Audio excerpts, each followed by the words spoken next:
In 1988, a father and his young daughter from Dallas, Texas, vanished during a weekend trip, leaving behind a shattered mother and unanswered questions for over 14 years. Then a junkyard owner discovers something shocking among the wrecked vehicles, a finding that would change everything. The afternoon sun cast long shadows through the windows of Helen Pritchard's living room in Dallas. Helen sat motionless on her worn sofa, remote control gripped tightly. Her mother, Eleanor, perched beside her, both wearing expressions that had become ritual each year.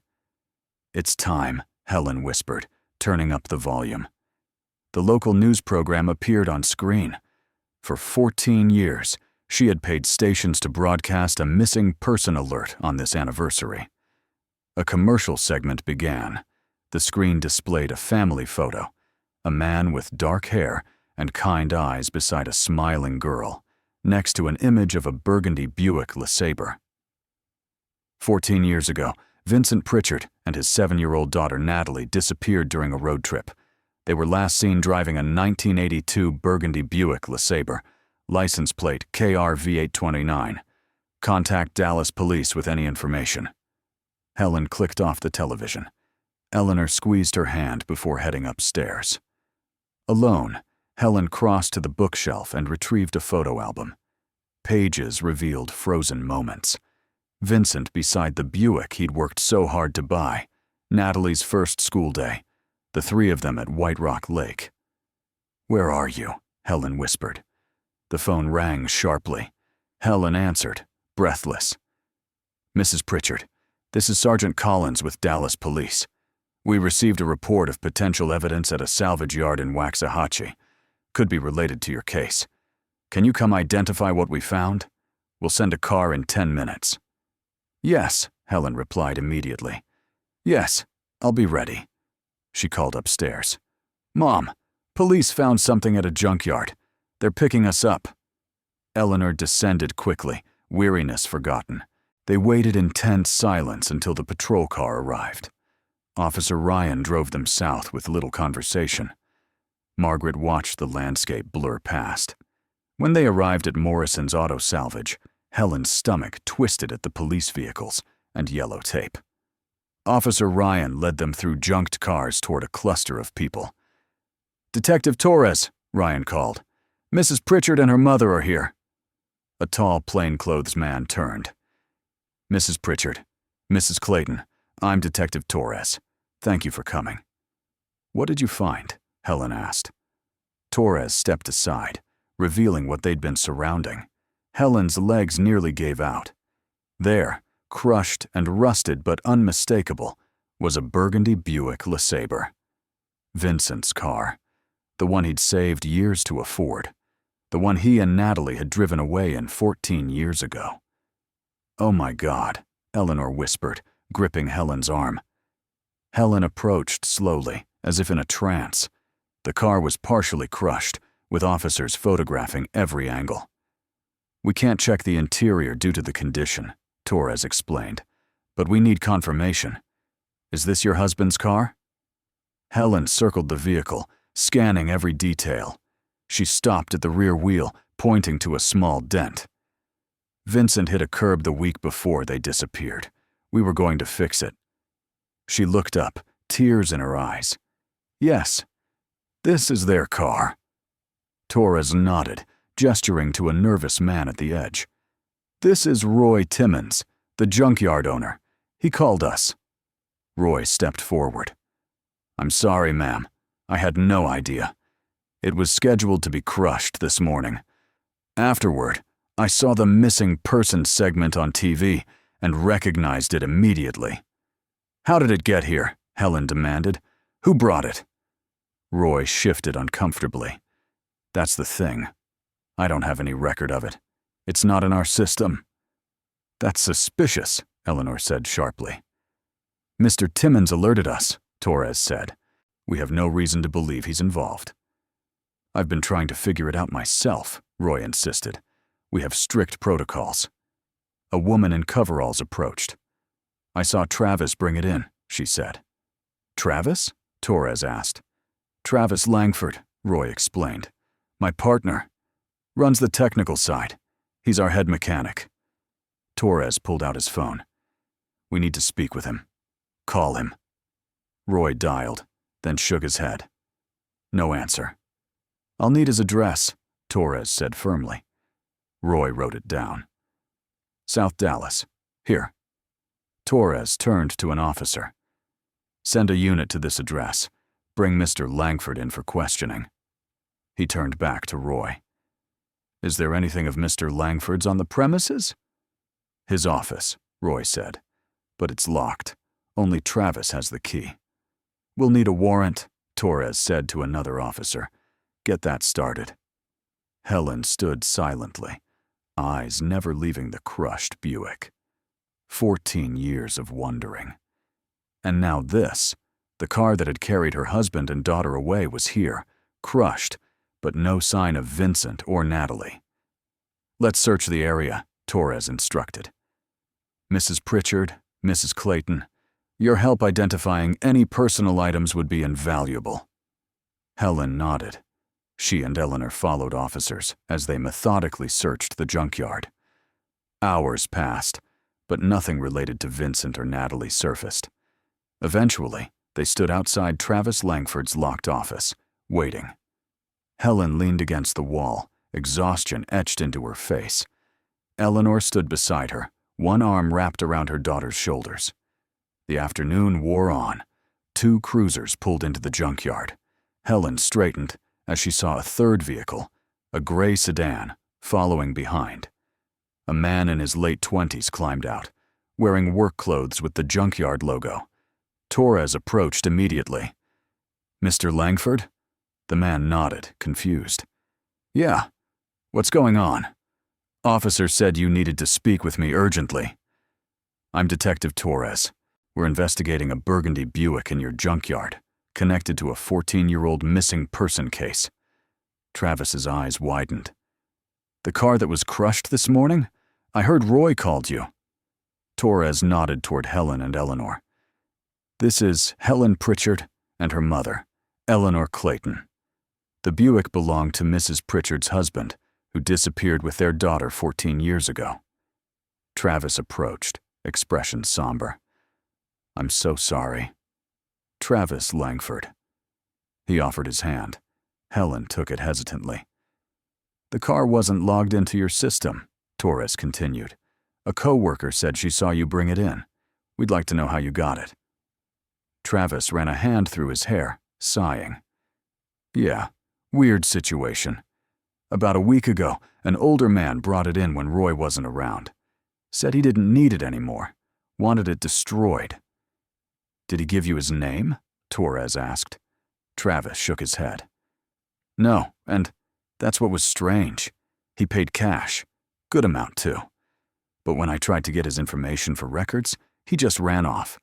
Literally left the keys and walked away. Can you describe him? Travis furrowed his brow. Tall, maybe 6 feet, thin build, gray hair. Looked like it might have been dark before. Had a mustache, thick one. Wore glasses, khakis, and a button-up shirt. Spoke real quiet. Helen's breath caught.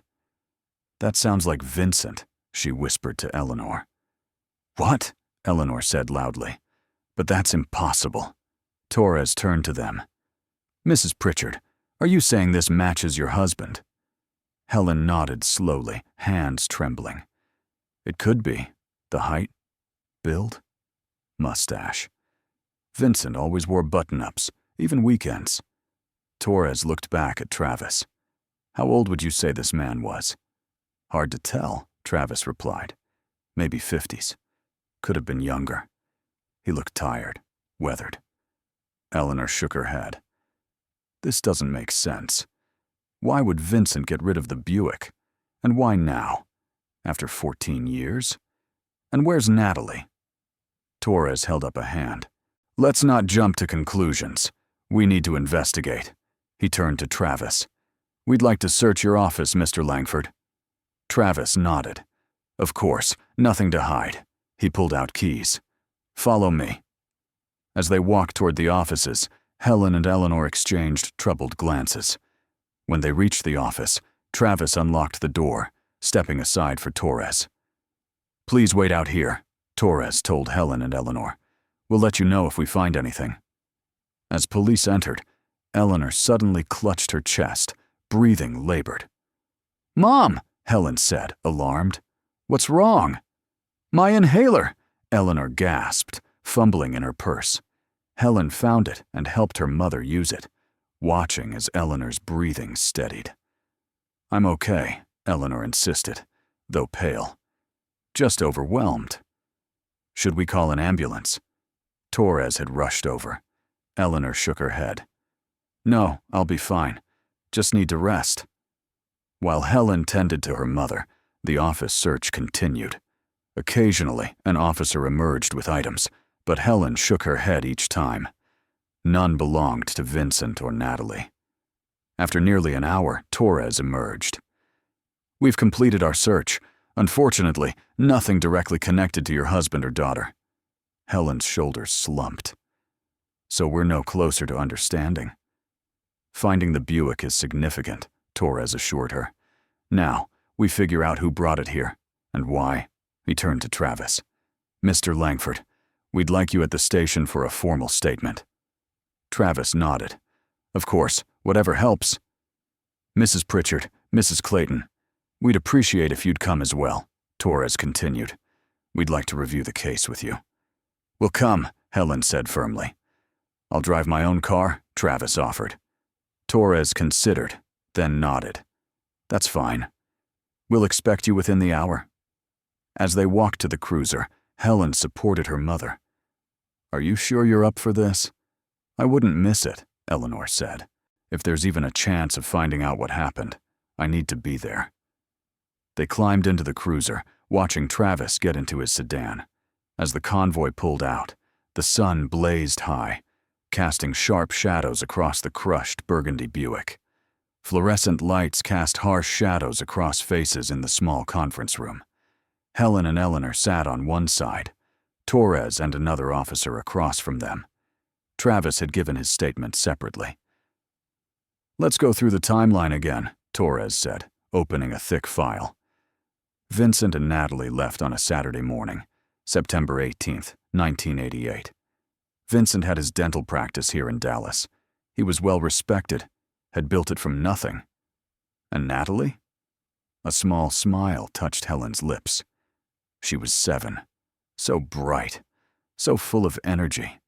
She adored her father. "You didn't go on the trip?" the second officer asked. Helen shook her head. "Mom needed help that weekend moving furniture after Dad passed. It was supposed to be just one night, a quick trip to Fredericksburg. Vincent wanted to show Natalie the countryside. They were supposed to be back Sunday evening." "When did you realize something was wrong?" Torres asked. "Sunday night," Helen replied. "Vincent promised to call when they left the motel. When I hadn't heard by dinner time, I tried calling. They said Vincent and Natalie checked out that morning. I called friends, relatives. No one heard from them. By Monday, I went to police." "We've been looking ever since," Eleanor added. Torres nodded. "The investigation was thorough. Officers checked surveillance, interviewed motel staff, diners. Vincent's credit cards and bank accounts were never used again. His practice remained untouched."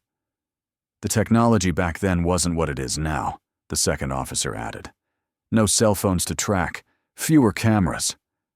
"And now, 14 years later, his car shows up," Helen said, voice tight.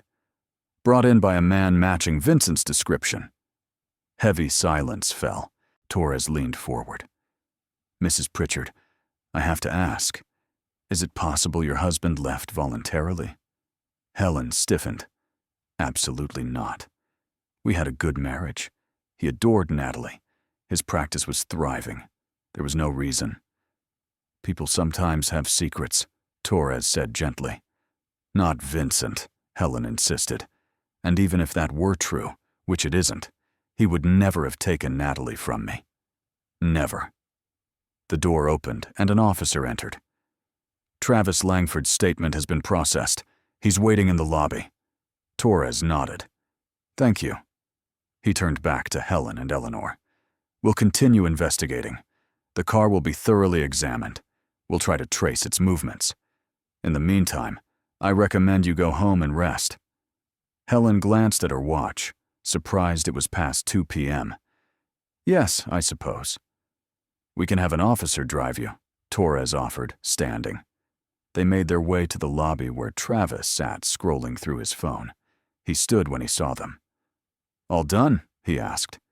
"Yes," Helen replied. "Thank you for cooperating." "For today," Torres said. "We'll be in touch if we have more questions, Mr. Langford." Travis glanced at Helen and Eleanor. "I could give you a ride. I live near Oak Lawn." Torres looked dubious. "That's not necessary." But before he could finish, an officer approached with an urgent message, drawing him away. In his absence, Helen assessed their situation. Her mother was exhausted, and they faced a long wait for an escort or taxi. "We'd appreciate the ride," Helen decided, ignoring the flicker of unease. Travis had cooperated fully, and they knew where he worked. "Are you sure?" Eleanor whispered when Helen returned. "The police have his information. It'll be fine." Torres returned, looking reluctant, but resigned when Helen informed him. "I've got his plate and contact info," he assured them. "Call immediately if there's any problem." Travis's sedan was old, but well-maintained. He opened the passenger door for Eleanor, helping her into the front seat, then waited as Helen settled into the back. "Where in Oak Lawn are you?" Travis asked as they pulled out.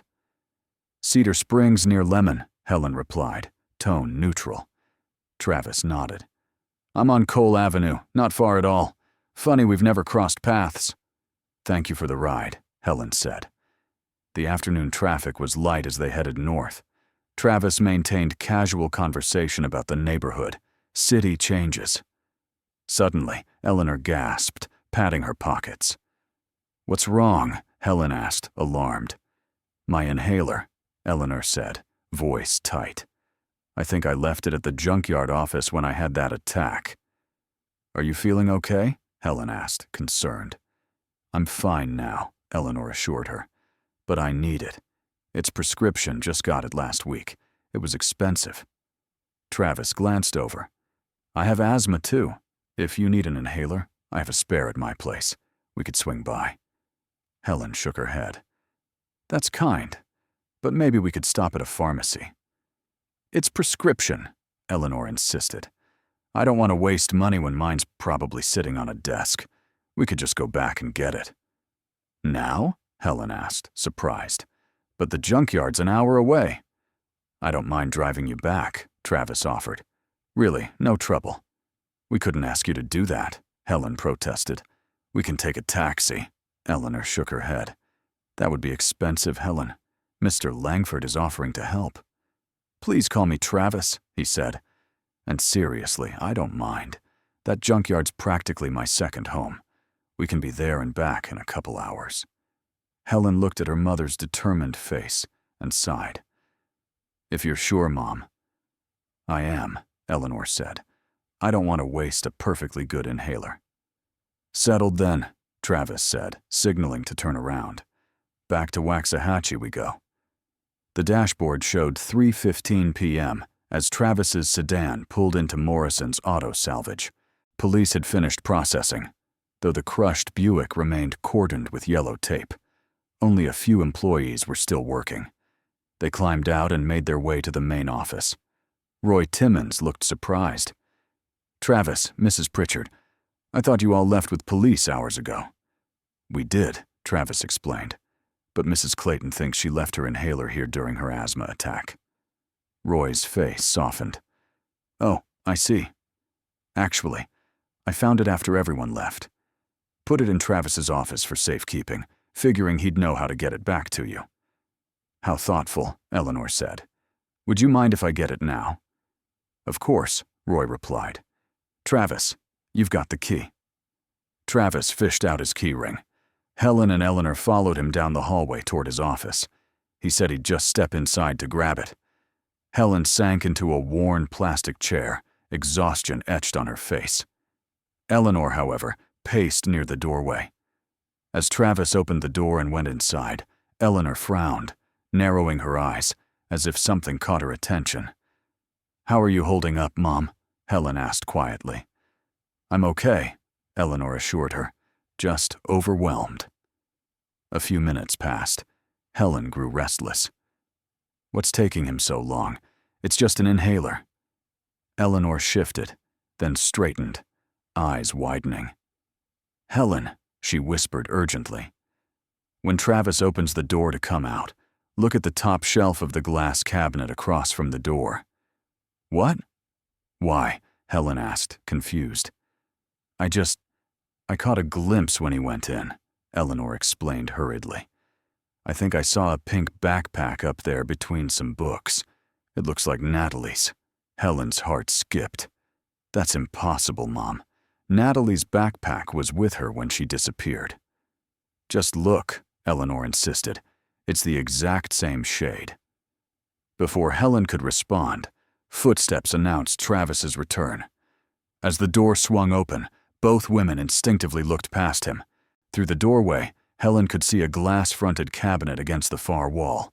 And there on the top shelf, nestled between technical manuals, was a small pink backpack, exactly the shade Natalie had carried everywhere. Travis stepped out, holding Eleanor's inhaler. "Found it on my desk," he said, handing it to her. Helen couldn't take her eyes off the glimpse of pink, visible through the closing door. "Travis," she said, voice surprisingly steady. "That pink backpack in your office?" Travis turned, following her gaze. "Oh, that old thing?" He sounded casual, but Helen noticed a slight stiffening. "It looks exactly like my daughter's," Helen said. "The one she had when she disappeared." Travis hesitated. "Really? That's quite a coincidence." "Would you mind if I took a closer look?" Helen asked, already rising. Travis seemed to consider this, then shrugged. "Sure, I guess. It's nothing special. Just an old pack that belonged to my daughter." "I didn't know you had a daughter," Roy commented from behind the counter. Travis shot him a quick look. "She's not with us anymore. She, lives with her mother in Houston." Helen and Eleanor followed Travis back to his office. He unlocked the door again and went straight to the cabinet, reaching up to retrieve the pink backpack. "Here it is," he said, handing it to Helen. "My daughter wasn't much into girly stuff, but she got this for her birthday one year. Never really liked it, so I just kept it here." Helen took the pack with trembling hands. It was exactly the same size and style as the one she'd bought for Natalie in 1988, a small rectangular backpack with white trim and a simple buckle. Natalie had begged for it for weeks, insisting it was grown up enough. "This looks vintage," Helen said carefully, turning it over. "What year did your daughter receive this?" Travis shifted his weight. "Oh, I don't remember exactly. Few years back." "It's identical to a pack popular in the late 80s, Eleanor remarked, watching Travis's face. "I'm surprised they still make them in this style." "Yeah, well, you know how fashion cycles back," Travis said dismissively. "Vintage is in again, I guess."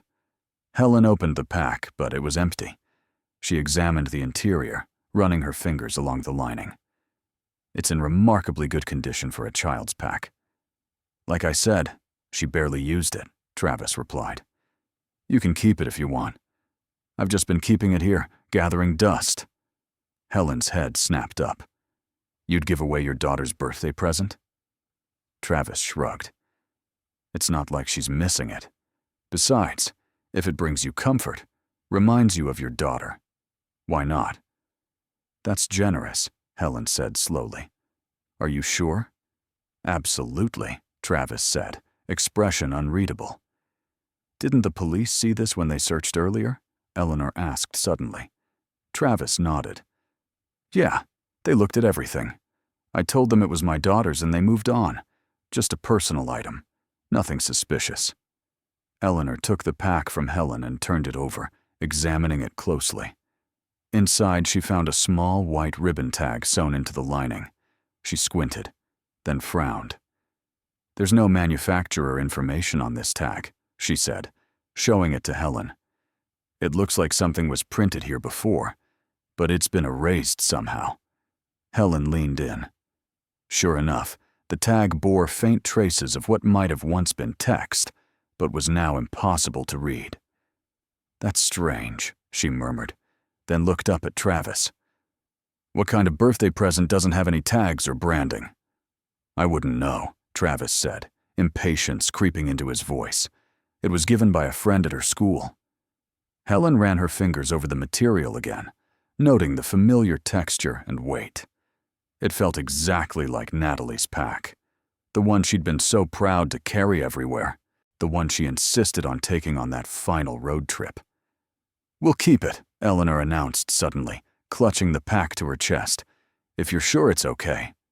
Like I said, it's just gathering dust, Travis repeated, gesturing toward the door. Now, if there's nothing else, I should probably be getting you two back to Dallas. As they walked back through the junkyard toward Travis's sedan, Helen and Eleanor exchanged meaningful glances. Neither spoke until they were seated in the vehicle, and Travis had stepped away briefly to speak with Roy. It's Natalie's pack, Eleanor whispered urgently. I'm sure of it. The tag's been tampered with to remove the brand and production year. Helen nodded, mind racing. But how would Travis have Natalie's pack? And why would it be in his office? I don't know, Eleanor replied. But something isn't right. First, Vincent's car shows up in this junkyard brought in by Travis. And now this pack that looks exactly like Natalie's is in his office. Let's not jump to conclusions, Helen cautioned, though her own suspicions were mounting. This could all be a strange coincidence. Do you really believe that? Eleanor asked, eyes piercing. Before Helen could respond, Travis climbed back into the driver's seat. All set? He asked cheerfully, as if the strange encounter had never happened. Yes, Helen replied, forcing a smile. Thank you again. Travis started the engine and pulled out of the junkyard. As they headed back toward Dallas, Helen clutched the pink backpack in her lap, fingers tracing the familiar contours. The day had stretched into late afternoon as Travis's sedan rejoined the northbound traffic on Interstate 45. Helen sat in the back seat, the pink backpack clutched tightly in her lap, while Eleanor occupied the front passenger seat, her newly recovered inhaler tucked into her purse. The silence felt weighted with unspoken questions. Helen's mind raced. How could Travis have a pack so identical to Natalie's? And why had he been so eager to give it away? I can't thank you enough for your help today, Helen said finally, breaking the silence. It's been quite a day. Travis nodded, eyes on the road. Happy to help. Finding that car must have been quite a shock. 14 years of wondering, Helen said softly. And then to find Vincent's car like that. Tell me about them, Travis said, voice casual. Your husband and daughter. What were they like? Helen hesitated, studying Travis's profile. His expression seemed genuinely interested, but something about the question made her uneasy. Still, talking about Vincent and Natalie had always been a way to keep their memory alive. Vincent was a wonderful dentist, she began. He had this way with patients, especially children. They weren't afraid of him. He'd tell silly jokes and wear these ridiculous ties with cartoon teeth on them. A small smile touched Travis's lips. Sounds like a character. He was, Helen agreed. And Natalie, she was so full of life. Smart, curious about everything. She was a little fashionista, even at 7, always concerned about how she looked, what she wore. That's why she loved that pink pack so much? Travis asked, nodding toward the backpack in Helen's lap. Yes, Helen replied, stroking the nylon surface. She begged for weeks to get it. It was from a limited collection. She carried it everywhere. Helen reached into her purse and pulled out a worn photograph. It showed Vincent and Natalie standing in front of the burgundy Buick. Vincent's arm was around his daughter's shoulders, his smile wide. Natalie beamed at the camera, her yellow sundress bright against the car's deep red paint. This is them, Helen said, holding out the photo for Travis to see. This was taken about a month before they disappeared. Travis barely looked at the photo before returning his eyes to the road. "Nice-looking family," he commented. She was missing her front tooth, that yellow dress with the white flowers. Helen froze, eyes darting to Travis's face. He had barely glanced at the photo, not long enough to notice such specific details. And she hadn't mentioned that the flowers were on Natalie's dress, or that it was her front tooth missing. In the front seat, Eleanor had gone completely still. Helen could feel her mother's eyes boring into the back of Travis's head.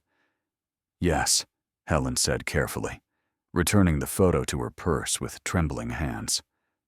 "That's right." The rest of the drive passed in uncomfortable silence. Helen noticed Travis frequently glancing at her through the rearview mirror. Each time she looked up, his eyes would dart back to the road. She wasn't sure if he was watching her or the pink backpack she held. When they finally reached Helen's house in North Dallas, the relief was palpable. Travis pulled up to the curb and put the car in park. "Here we are, safe and sound," he said with a smile that didn't quite reach his eyes. "Thank you again," Helen said, voice carefully neutral as she opened the door. "For everything." "My pleasure," Travis replied. "Let me know if you need anything else. I'm in the book. Travis Langford." Eleanor had already exited and stood waiting on the sidewalk. Helen joined her, and they both watched as Travis drove away, his sedan disappearing around the corner. Without a word, they hurried up the walkway to the house. Helen's hands shook as she unlocked the door, and once inside, she quickly locked it behind them, sliding the deadbolt into place. "Did you hear what he said in the car?" Eleanor asked immediately, voice barely above a whisper. "About Natalie's tooth and the yellow dress." Helen nodded, sinking into the nearest chair, the pink backpack still clutched in her hands. He couldn't have seen those details from just glancing at the photo while driving. Eleanor leaned forward, eyes wide. "Helen, is there any possibility Travis could have known Natalie or Vincent? That he's hiding something?" "Mom, that's a terrible accusation," Helen said, though her voice lacked conviction. "We don't have evidence. Maybe he has sharp eyes. Some people have photographic memories." They were both silent. Helen stared down at the backpack, turning it over. "If this was really Natalie's, it would have her name in it," she said slowly. "Remember, I used to write her name with permanent marker on all her belongings so they wouldn't get switched with her friends." "I remember," Eleanor nodded. "She was very angry when you wanted to write her name in this pack," Helen continued, a distant smile touching her lips. "So we decided to stick a label inside for identification instead." She looked up at her mother. "Plus, this pack style was quite popular back then. I bought her the original limited edition. We saw other children her age with similar packs in different colors. There were even other brands that made similar models." Eleanor nodded, but her expression remained troubled. "Still, it's an awful lot of coincidences." Helen fell silent, running her fingers along the seams. The material felt right, exactly as she remembered Natalie's pack, and the white tag inside with its mysteriously erased printing. "Let's go to an antique shop," Eleanor said suddenly. "Have an expert check this pack. If it's truly vintage from the 80s, they'll be able to tell us. Then we'll go to police." Helen considered this, then nodded decisively. "You're right. Let's get an expert opinion. If this really is from that limited edition collection, someone who knows vintage items would confirm it." She rose from her chair, the pink backpack still in hand. "I'll get the car keys," Helen said, voice stronger now. "There's that antique shop on McKinney Avenue. If we hurry, we can get there before they close." Eleanor stood as well, her earlier exhaustion seemingly forgotten.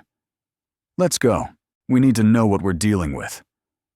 As they headed for the door, Helen clutched the pink backpack tightly. Helen's car pulled out of the driveway into the golden light of late afternoon. She gripped the steering wheel tightly while Eleanor sat beside her, the pink backpack nestled securely in her lap.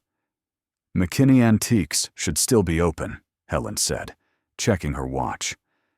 "Mr. Brennan has always been knowledgeable about vintage collectibles." Traffic was moderate as they made their way across town, neither woman speaking much. The weight of the day's discoveries hung between them. First, Vincent's crushed Buick, and now this backpack that so closely resembled Natalie's prized possession. "Do you really think this could be Natalie's pack?" Eleanor asked quietly, tracing the white trim with her fingertip. Helen kept her eyes on the road. "I don't know what to think anymore, Mom. If it was Natalie's, and Travis was lying, why would he keep it all these years?" 20 minutes later, they pulled into the small parking lot of McKinney Antiques, a modest storefront wedged between a coffee shop and a florist. A bell jingled as they pushed open the door, and the scent of old books and furniture polish enveloped them. The shop was cluttered but organized, with glass display cases containing jewelry and small collectibles, while larger furniture pieces were arranged throughout. A man in his 60s looked up from behind the counter, smiling in recognition. "Mrs. Pritchard, Mrs. Clayton," he greeted them. "What a pleasant surprise. How can I help you today?" "Hello, Mr. Brennan," Helen replied. "We were hoping you might be able to tell us something about this backpack." She gestured to Eleanor, who placed the pink pack on the counter. Mr. Brennan adjusted his glasses and peered down at it. "Interesting piece. Children's accessory, circa late 1980s, if I'm not mistaken." He turned it over in his hands. "But this isn't really my specialty. Let me call Marcus from the back. He's much better with these sorts of items." He disappeared through a curtain, returning moments later with a younger man in his 40s, with graying temples and wire-rimmed glasses. "This is Marcus Brennan," Mr. Brennan explained. "He's our specialist for vintage toys and collectibles. His partner is a serious collector, so if anyone can identify this piece properly, it's him." "Ladies," Marcus nodded in greeting, "let's have a look at what you've brought." He took the backpack and carried it to a better-lit section of the counter. With practiced hands, he examined the material, the stitching, and the hardware of the buckle. He opened it and checked the interior, his fingers tracing along the seams. "May I ask what specifically you'd like to know about this item?" he asked, looking up at Helen and Eleanor. "We'd like to confirm if it's an original product from a limited edition collection in the late 1980s, Helen explained, and if possible, the exact year it was produced. Marcus nodded and returned his attention to the pack. He pulled a jeweler's loop from his pocket and examined the stitching more closely. The quality of the nylon and the stitching pattern is consistent with premium production standards from that era, he said.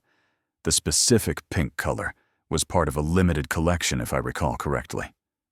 He continued his examination, checking the zipper and hardware. The zipper pull has a characteristic shape from that period. He reached for his phone. "Let me call my partner quickly.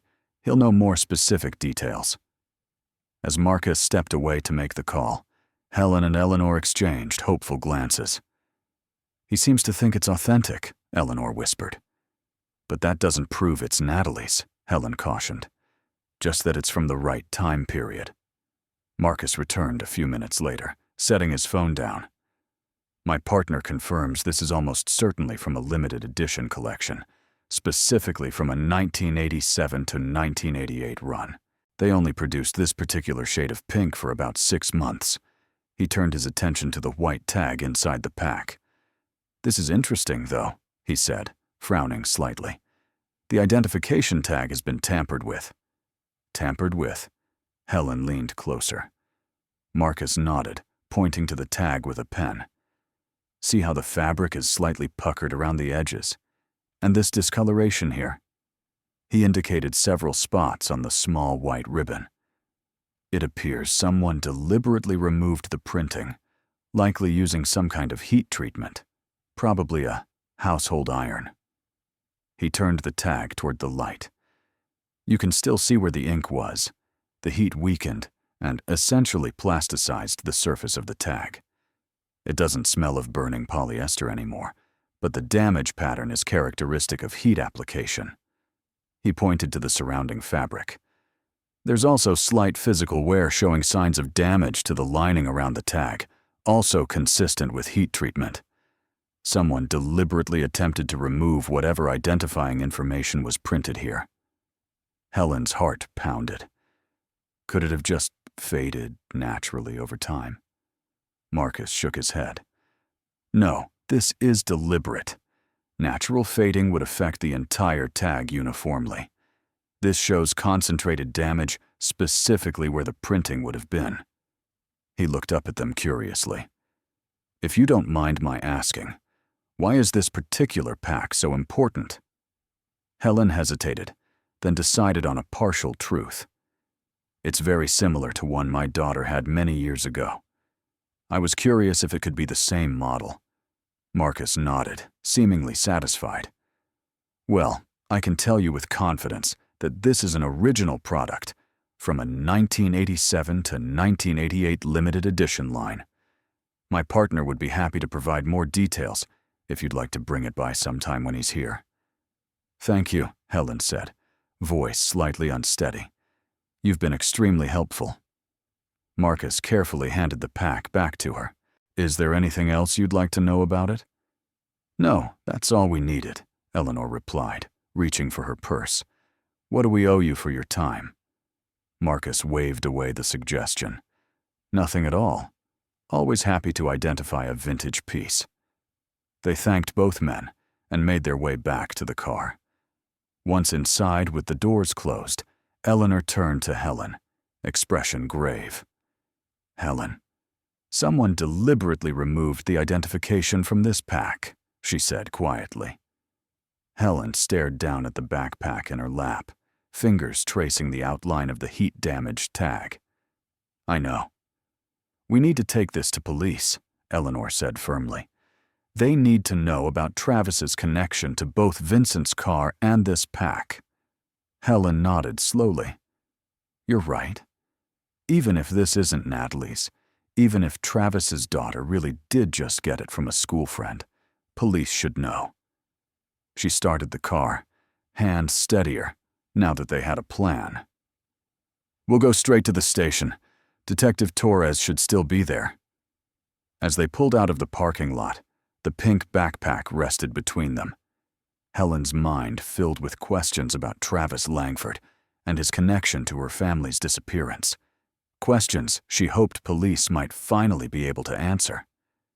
They had only driven a few blocks from the antique shop when Helen noticed the brake warning light illuminate on her dashboard. The car began to shudder slightly and she frowned.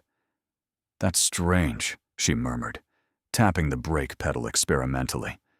The response felt sluggish. What's wrong? Eleanor asked, looking up from the pink backpack she'd been examining. I'm not sure. The brake light just came on. Helen pressed the pedal again, and this time it went almost to the floor. Something's definitely not right. The car began to lose power as they approached an intersection. Helen quickly signaled and pulled over to the side of the road. Before the vehicle could completely stall, she put it in park and turned off the ignition, then tried to restart it. The engine sputtered, but wouldn't catch. This has never happened before, Helen said, confused. She stepped out and walked around to the front, opening the hood. Steam wasn't coming out, and nothing looked obviously wrong to her untrained eye, but she knew something serious had failed. Should we call a tow truck? Eleanor asked, joining her daughter at the front of the car. I suppose we'll have to, Helen replied, reaching for her cell phone. So much for getting to the police station tonight. As she was about to dial, a gray sedan pulled over behind them. Helen's stomach tightened as she recognized Travis Langford climbing out of the driver's side. A second man, taller with a heavier build, emerged from the passenger door. Helen, Eleanor, Travis called, approaching them with a look of concern. Everything okay? I was just driving by and saw you pulled over. Helen forced a smile, though unease prickled at the back of her neck. What a coincidence. We're having some car trouble. The brake light came on, and then the car just lost power. Travis and his friend moved to the front of the car, peering under the hood. "This is my buddy Kyle," Travis said, gesturing to the other man. "He's pretty good with cars."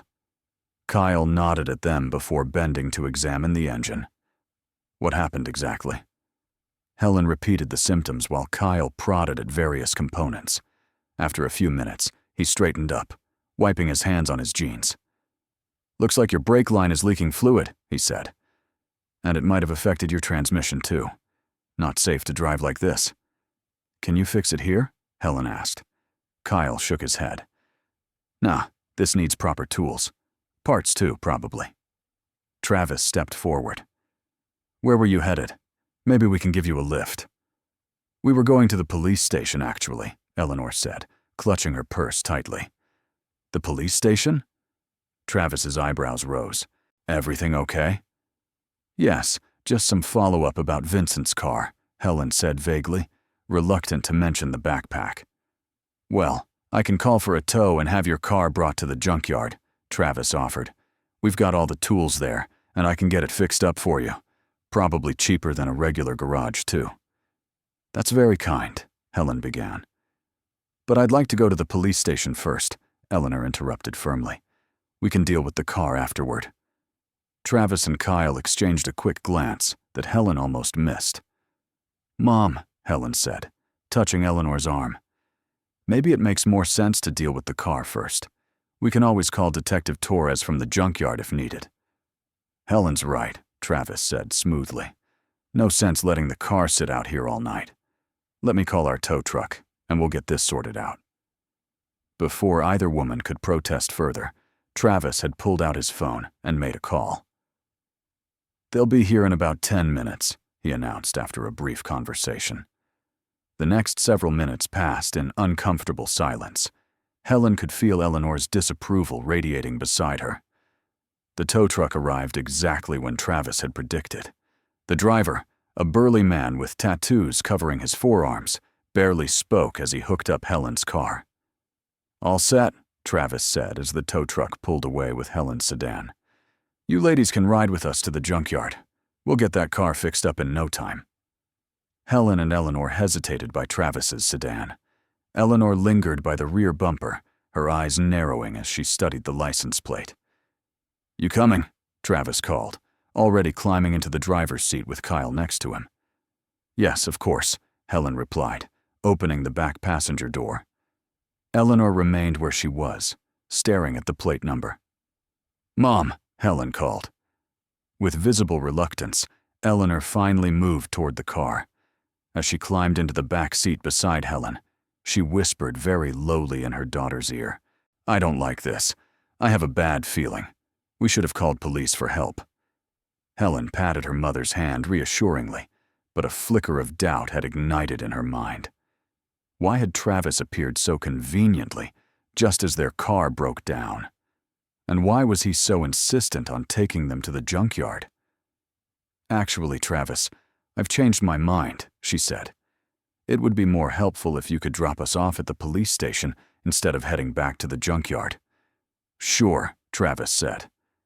As Travis navigated through the streets, Helen noticed Eleanor was hunched over in the back seat, her hands hidden in her lap. She realized her mother was surreptitiously texting on her phone, shielding the screen from view. After about 15 minutes of driving, Helen frowned, looking out the window at unfamiliar surroundings. "Travis, this doesn't seem like the way to the police station." "Taking a shortcut," he replied, not meeting her eyes in the rearview mirror. "Less traffic this way." Kyle, who had been mostly silent until now, turned in his seat to look back at them. His expression had hardened, all previous friendliness gone. "Travis," Eleanor said sharply, "where are you taking us? This is not the way." Travis's hands tightened on the steering wheel, his knuckles whitening. "Change of plans," he said, his voice suddenly cold. Helen felt a chill run down her spine. "What do you mean?" Instead of answering, Kyle reached under his seat and pulled out a small handgun with what appeared to be a suppressor attached. He also produced 2 sets of handcuffs. "Put these on," he ordered, holding out the handcuffs to Helen and Eleanor. Both of you. Now." Helen stared at the gun in shock. "Travis, what is this? What's going on?" "Put the handcuffs on," Kyle repeated, his voice harder this time. When they hesitated, he suddenly shouted, "Now!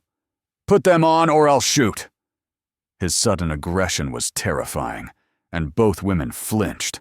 With trembling hands, Helen took the cold metal cuffs and snapped one end around her right wrist, then the other around her left. Beside her, Eleanor did the same. Kyle reached back and roughly checked that the handcuffs were secure. Satisfied, he then produced 2 handkerchiefs from his pocket, balled them up, and shoved one into Helen's mouth, then Eleanor's. "That pink pack," Kyle said, reaching over and snatching it from Eleanor's lap. "It's not yours anymore."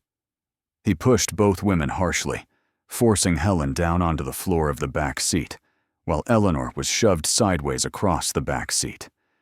Travis's eyes met Helen's in the rearview mirror, all pretense of friendliness gone.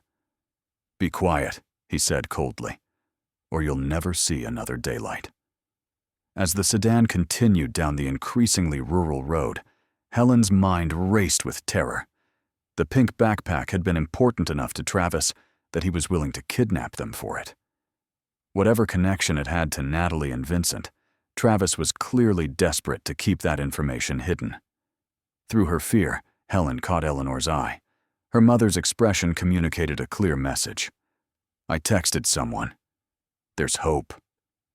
Travis turned the sedan onto a narrow dirt road, trees closing in around them as they left civilization behind. Helen closed her eyes briefly, praying that whoever Eleanor had contacted would find them before it was too late. The sedan turned onto increasingly isolated roads. Helen's mind raced with fear as she lay cramped on the floor, handcuffed and gagged. Eleanor was wedged awkwardly across the back seat above her. Through the gap between the front seats, Helen could see Travis's hands gripping the steering wheel and Kyle's profile as he occasionally glanced back to ensure they remained subdued. After what felt like an eternity, but was probably only 30 minutes, the car slowed and turned onto an even rougher road. Gravel crunched beneath the tires. Finally, Travis pulled to a stop and cut the engine. "Get them out," he said to Kyle. Kyle opened the back door and roughly pulled Eleanor out first, then Helen. They stood on shaky legs, squinting in the fading daylight. Before them was an old, dilapidated barn, its red paint peeling and weathered by years of neglect. The surrounding area was densely wooded, with no other structures visible. Travis opened the barn door, revealing a dark interior. "Inside," he ordered. Kyle pushed both women forward into the musty space. The barn smelled of rotting hay and decay. As Helen's eyes adjusted, she could make out farming equipment covered in dust and cobwebs. Travis pulled 2 wooden chairs from a corner and positioned them in the center of the barn. "Sit," he commanded.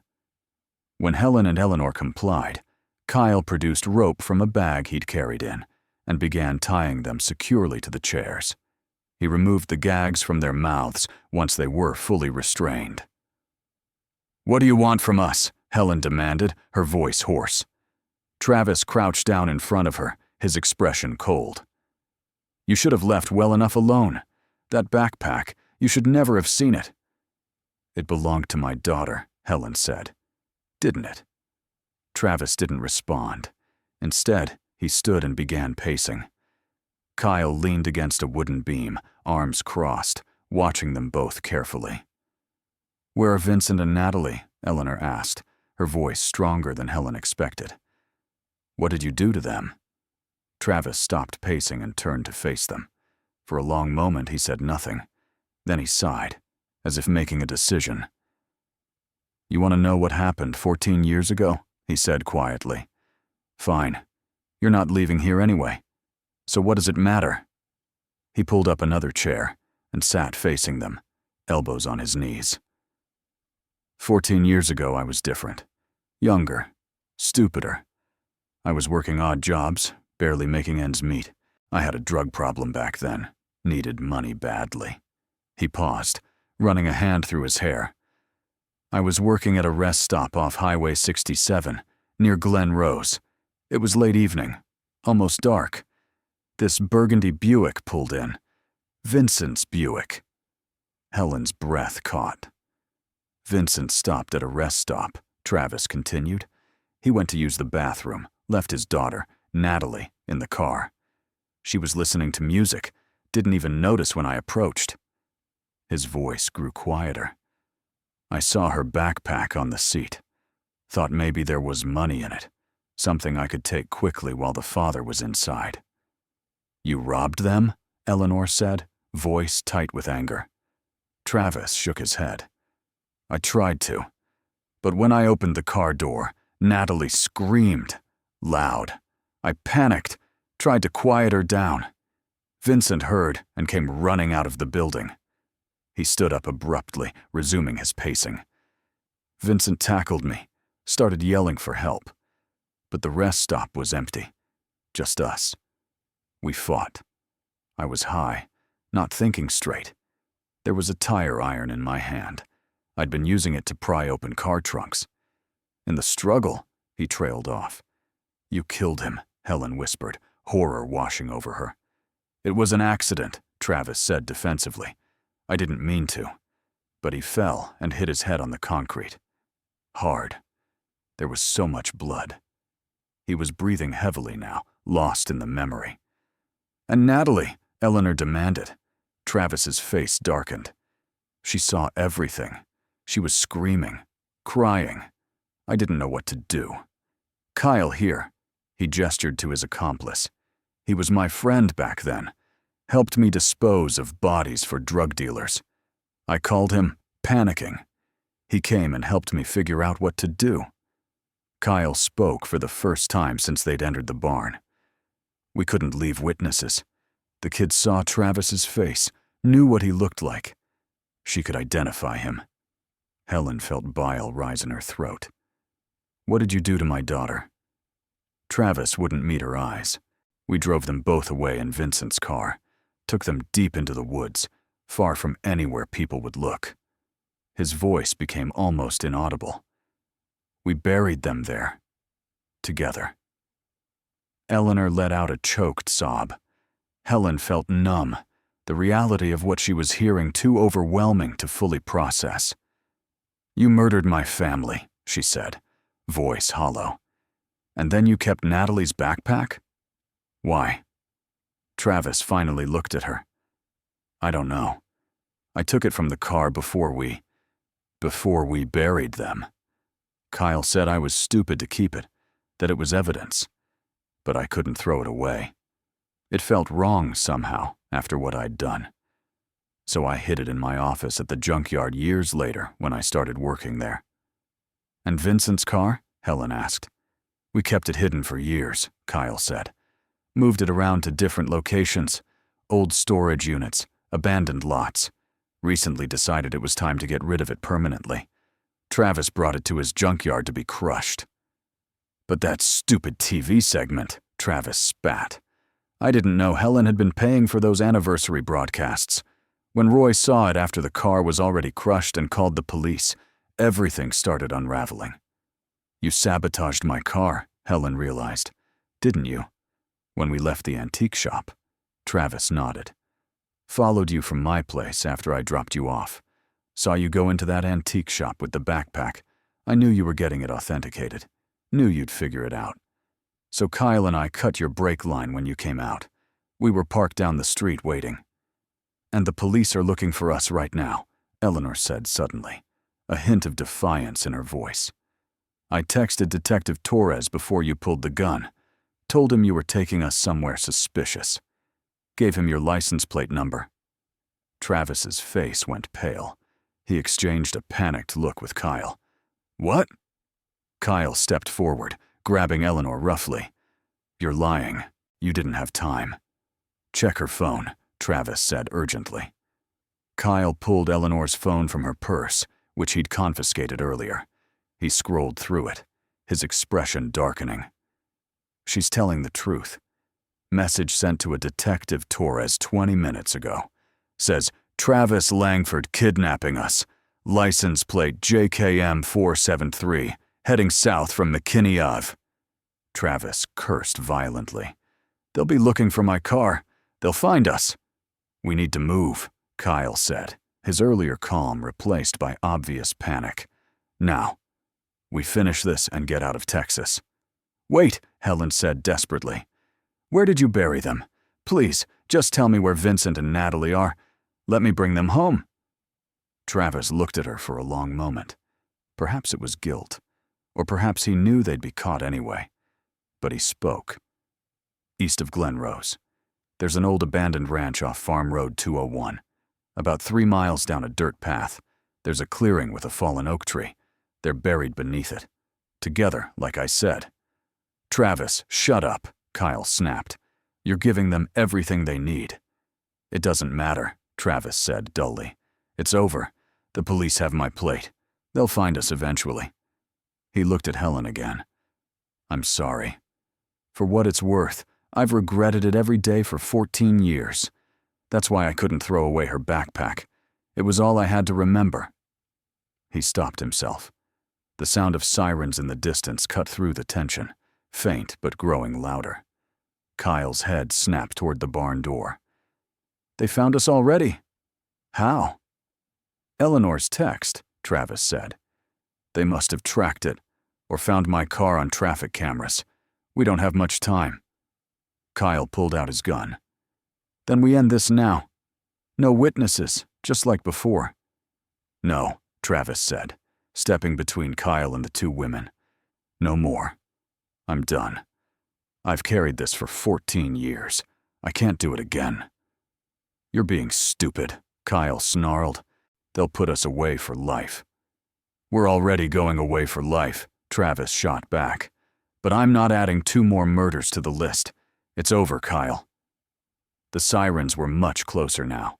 Through gaps in the barn walls, flashing red and blue lights became visible through the trees.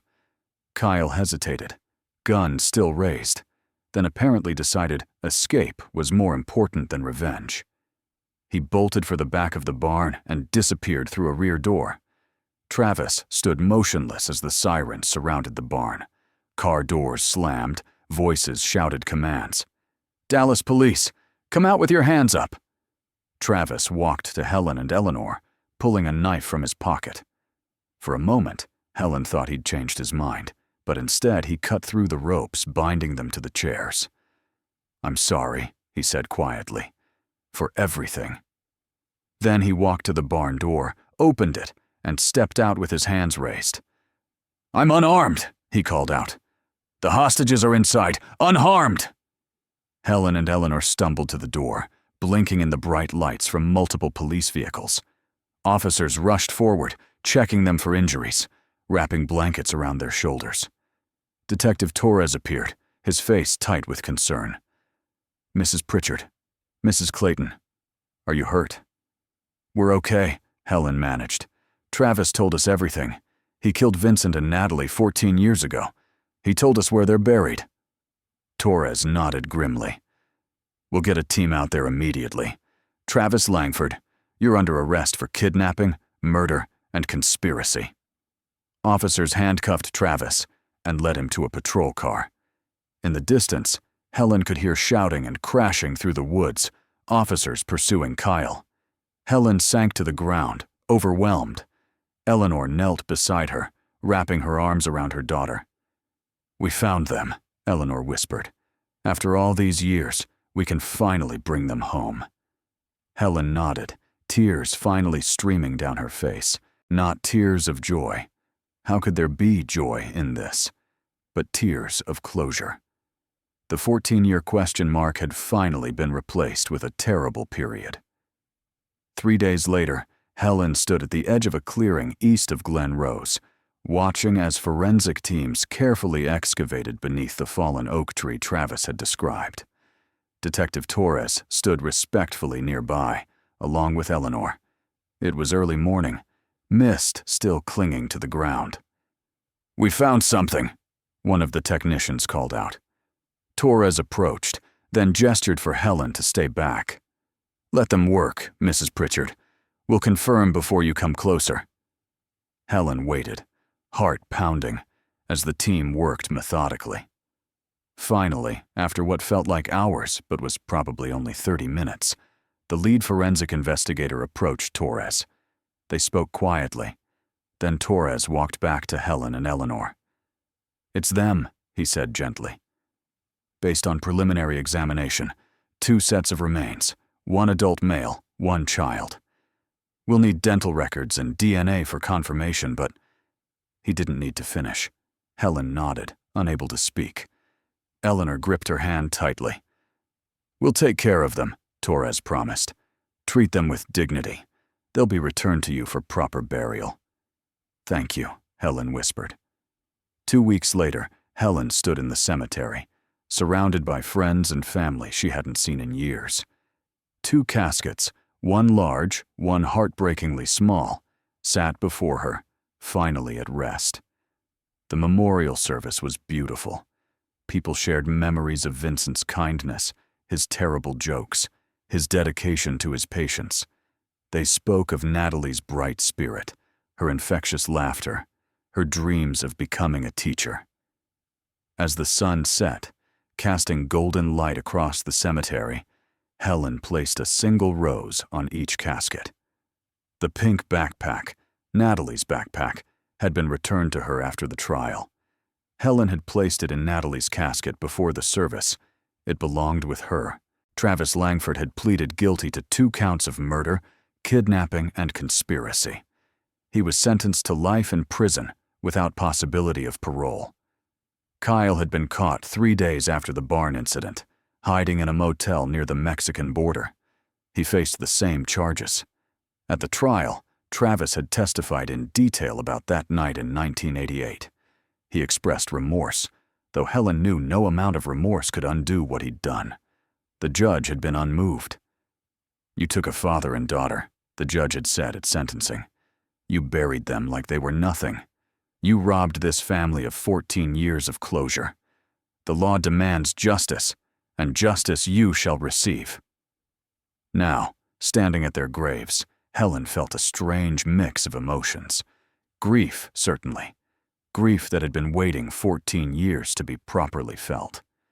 Anger at Travis for his actions, at the universe for allowing it to happen. But also, finally, a sense of peace. "You're home now," she whispered to the 2 headstones. "Both of you. You're finally home." Eleanor put an arm around her daughter's shoulders. Together, they stood until the last light faded from the sky, saying goodbye to the family they'd lost and found again. Months later, Helen sat in her living room, the same room where this had all begun with that anniversary broadcast. A journalist had asked to interview her about the case, and she'd agreed. If sharing her story could help even one other family never give up hope, it would be worth it. "What would you say to other families of missing persons?" the journalist asked. Helen considered the question carefully. "Never stop looking," she finally said. "Never stop asking questions. The answer might take 14 years to find, but it's worth finding. Vincent and Natalie deserved to be found. Every missing person deserves that same dedication." The interview ended, and the journalist packed up her equipment. Helen walked her to the door, then returned to the living room. She picked up the photo album she'd looked at so many times over the years, the pictures of Vincent and Natalie smiling, unaware of what was to come. "I kept my promise," Helen whispered to their images. "I never stopped looking. And I brought you home." Outside, the sun was setting on another day. But unlike the 14 years of sunsets that had come before, this one brought not just darkness, but also peace.